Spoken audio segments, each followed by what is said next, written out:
Mhm.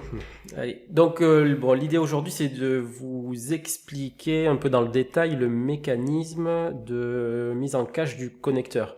Donc déjà, ce qu'il faut comprendre, c'est que on met en cache au niveau du connecteur pour permettre d'éviter de faire des envois sur le web service, des envois de données qui servent à rien parce que les données, elles sont déjà à jour, quoi. Donc, l'idée là, c'est de vous expliquer un peu comment ce truc-là fonctionne. J'ai fait un exemple là affiché où en jaune on a les noms, prix, images et gamme qu'on a coché au niveau du connecteur et qu'on veut envoyer sur le site internet. Et puis après on a plein d'autres informations qui peuvent exister. Là j'ai mis catégorie, dimension et poids où celles-là on veut pas les envoyer sur le site internet. Donc là j'ai mis les gammes en particulier parce que c'est en fait on peut avoir plein de produits qui sont imbriqués là-dedans.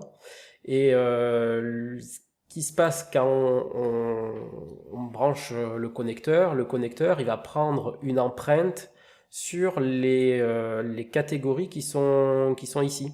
Enfin, les champs qui sont ici, les noms, prix, images et gamme uniquement. Il va pas prendre l'empreinte sur les champs qu'on ne synchronise pas. Donc ça, l'avantage de ça, c'est que ça permet d'envoyer sur le site internet que les informations, si elles ont changé, que celles qui nous concernent. Parce que si on a le poids ici là qui est modifié, ça sert à rien de renvoyer le produit sur le site internet.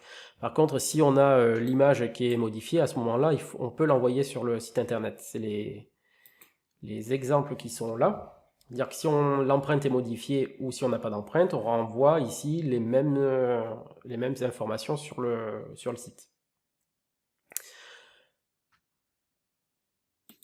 Maintenant, si l'empreinte, tiens d'ailleurs ça c'est faux, c'est euh, si l'empreinte n'est pas modifiée, c'est si l'empreinte n'est pas modifiée.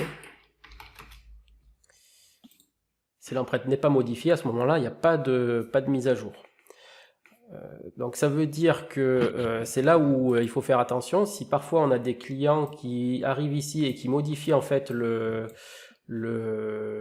produit sur le CMS, tant que le nom, le prix, l'image et les gammes sont pas modifiés, on va pas renvoyer. Donc il peut croire que ça marche, sauf qu'en fait il faut pas faire ça, quoi. Si on modifie le nom il doit être modifié côté ERP, il doit pas être modifié côté CMS. Et après, j'ai une question. Quand tu viens cocher du coup le poids, tu invalides le cache. Dans ce contexte-là, non, parce que j'ai pas Ouais, coché. Ce que j'ai mis en si je orange, viens rajouter, ouais, si je viens rajouter le champ poids, ah, si tu viens rajouter le shampoing, si tu es, du coup, tu invalides le ouais, cache. ouais, c'est ça. C'est que D'accord. du coup, quand on va être là, je le passe en jaune et je le mets ici. Le fait de rajouter un champ ici, ça va modifier l'empreinte parce que dans l'empreinte, on va rajouter le poids. Donc Ok. l'empreinte change et après on va déclencher la mise à jour.